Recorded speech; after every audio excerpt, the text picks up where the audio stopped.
ಗ್ರಾಮದ ಸ್ಮಶಾನ ರಸ್ತೆ ಒತ್ತುವರಿ ತೆರವಿಗೆ ಆಗ್ರಹಿಸಿ ಗ್ರಾಮಸ್ಥರ ಅಹೋರಾತ್ರಿ ಧರಣಿ. ಶ್ರೀರಂಗಪಟ್ಟಣದ ತಾಲೂಕು ಕಚೇರಿ ಮುಂದೆ ಮುಂಡುಗ ದೊರೆ ದಲಿತ ಸಮುದಾಯದಿಂದ ಧರಣಿಯಲ್ಲಿ ಗ್ರಾಮದ ಮಹಿಳೆಯರು, ಯುವಕರು ಹಾಗೂ ಮುಖಂಡರು ಧರಣಿಯಲ್ಲಿ ಭಾಗಿ. ಇಡೀ ರಾತ್ರಿ ತಾಲೂಕು ಕಚೇರಿ ಮುಂದೆ ಧರಣಿ ಕುಳಿತು ನ್ಯಾಯಕ್ಕಾಗಿ ಗ್ರಾಮಸ್ಥರಿಂದ ಪ್ರತಿಭಟನೆ.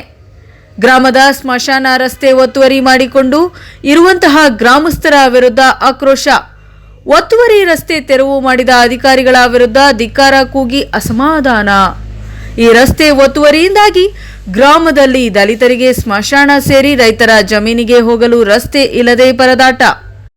ತಾಲೂಕು ಕಚೇರಿ ಮುಂಭಾಗವೇ ಅಡುಗೆ ಮಾಡಿ, ಊಟ ಮಾಡಿ, ಮಲಗಿ ಧರಣಿ ನಡೆಸುತ್ತಿದ್ದಾರೆ.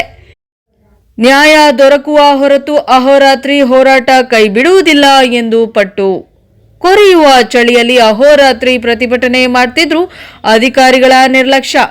ವರದಿ ಟಿಎಸ್ ಶಶಿಕಾಂತ್, ಪ್ರಜಾಪವರ್ ನ್ಯೂಸ್, ಮೈಸೂರು.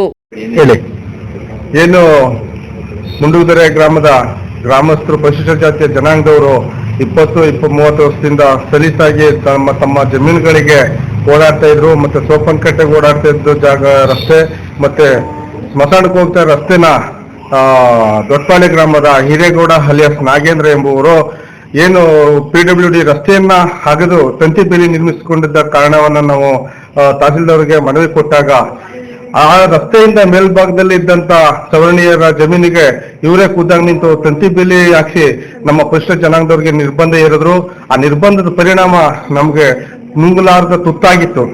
ಆ ವಿಚಾರವಾಗಿ ನಾವು ತಿರ್ಗಾ ಮತ್ತೆ ನಾವು ಒಂದು ಧರಣಿ ಮುಖಾಂತರ ತಹಸೀಲ್ದಾರ್ಗೆ ಮನವಿ ಕೊಟ್ಟ ಸಂದರ್ಭದಲ್ಲಿ ನಮ್ಗೆ ಒಂದು ಡೇಟ್ ಅನ್ನು ನಿಗದಿ ಮಾಡಿ ಸರ್ವೇರ್ಗಳನ್ನ ಕರೆಸಿ, ಒಬ್ಬೊಬ್ಬರು ಸರ್ವೇರ್ ಬಂದ್ರು ಕೂಡ ಒಂದೊಂದು ರೀತಿ ಸರ್ವೇರ್ನ ಅಳತೆ ಮಾಡ್ತಾರೆ. ಅದೇ ವ್ಯಕ್ತಿ ತಿರುಗಿ ಇನ್ನೊಂದರ ವಿಭಿನ್ನವಾದ ಸರ್ವೇನ ಅಳತೆ ಮಾಡಿ ನಮ್ಗೆ ಯಾವುದೇ ರೀತಿಯ ಸುಲಲಿತವಾದ ನ್ಯಾಯನ ದೊರಕಿಸಿಕೊಟ್ಟಿರಲಿಕ್ಕಿಲ್ಲ. ಈಗ ಅದರ ವಿರುದ್ಧವಾಗಿ ನಮ್ಗೆ ಯಾವುದೇ ರೀತಿಯ ತಹಸೀಲ್ದಾರು ಕೂಡ ನಮ್ಗೆ ನ್ಯಾಯ ದೊರಕಿಸ್ಕೊಟ್ಟಿಲ್ಲ. ತಹಸೀಲ್ದಾರ್ ಆಡಳಿತನೂ ಕೂಡ ನಮ್ಗೆ ನ್ಯಾಯ ದೊರಕಿಸಿಲ್ಲ. ಯಾವ್ದಾರ ಒಂದು ದಾಖಲಾತಿ ಕೇಳಕೋಯ್ತು ಅಂದ್ರೆ ಇವತ್ತು ಬನ್ನಿ, ನಾಳೆ ಬನ್ನಿ ಅಂತ ಹೇಳ್ಬಿಟ್ಟು ದಾಖಲಾತಿನೂ ಕೂಡ ಒದಗಿಸುತ್ತೆ.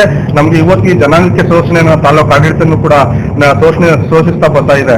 ಆ ಒಂದು ವಿರುದ್ಧವಾಗಿ ನಾವು ಇವತ್ತು ಅಹೋರಾತ್ರಿ ಧರಣಿ ಹಮ್ಮಿಕೊಂಡು ನಾವು ನಮ್ಮ ನ್ಯಾಯ ಪಡಿಲೇಬೇಕಾಗಿತ್ತು ಅಂತ ಒಂದು ನಿಟ್ಟಿನಲ್ಲಿ ಈ ದಿನ ನಾವು ಬೆಳಿಗ್ಗೆಯಿಂದ ಅಹೋರಾತ್ರಿ ಧರಣಿಯನ್ನ ನಾವು ಹಮ್ಮಿಕೊಂಡಿದ್ವಿ. ಈಗಲೂ ಕೂಡ ತಹಸೀಲ್ದಾರು ಮತ್ತೆ AC ಅವರು ಬಂದು ಕೂಡ ನಮ್ಮ ಮನವಿ ಮಾಡಿದ್ರು. ಅವಾಗ ಮಾಡ್ತೀವಿ, 7ನೇ ತಾರೀಕು ಮಾಡ್ತೀವಿ, ನಮ್ ಟೈಮ್ ಕೊಡಿ, ಕಾಲಾವಕಾಶ ಕೊಡ್ತೀವಿ ಅಂತ ಕೇಳಿದ್ರು.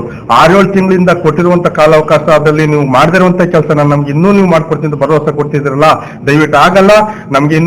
ನಮ್ಗೆ ನೀವೇನಾದ್ರೂ ನೀವು ಸಂಪೂರ್ಣವಾಗಿ ನಮ್ಗೆ ಯಾವುದೇ ರೀತಿಯಲ್ಲಿ ತೊಂದರೆ ಆಗದಂತ ರಸ್ತೆ ಆಗಿರ್ಬೋದು, ಆಮೇಲೆ ಸ್ಮಶಾನಕ್ಕೆ ಹೋಗುವಂತ ರಸ್ತೆ ಆಗಿರ್ಬೋದು, ಸೋಪನ್ ಕಟ್ಟೆಗೆ ಹೋಗುವಂತ ರಸ್ತೆ ಇರ್ಬೋದು, ಅದು ಸಂಪೂರ್ಣವಾಗಿ ನಮ್ಗೆ ದೊರಕಿಸ್ಕೊಟ್ಟು ಮತ್ತೆ ಏನು ಅನಧಿಕೃತವಾಗಿ ತಂತಿ ಬೇಲಿ ನಿರ್ಮಿಸೋರಲ್ಲ ಅವ್ರಿಗೆ ಸರಿಯಾದ ಶಿಕ್ಷೆಯನ್ನು ಕೊಟ್ಟು ನಮ್ಗೆ ನ್ಯಾಯ ದೊರಕಿಸ್ಕೊಡ್ಬೇಕು ಅಂತ ಹೇಳಿ ನಾವು ಇನ್ನ ಈ ಒಂದು ಅಹೋರಾತ್ರಿ ಧರಣಿಯನ್ನ ಮುಂದುವರಿಸ್ಕೊಂಡು ಬರ್ತಾ ಇದ್ದೀವಿ. ನಮ್ಗೆ ನ್ಯಾಯ ಸಿಗುವವರೆಗೂ ಈ ಧರಣಿಯನ್ನ ನಾವು ಮುಂದೆಸ್ತಾ ಇದೀವಿ ಸರ್. ಶ್ರೀಕಂಠ ಮುಂಡುಗದೊರೆ.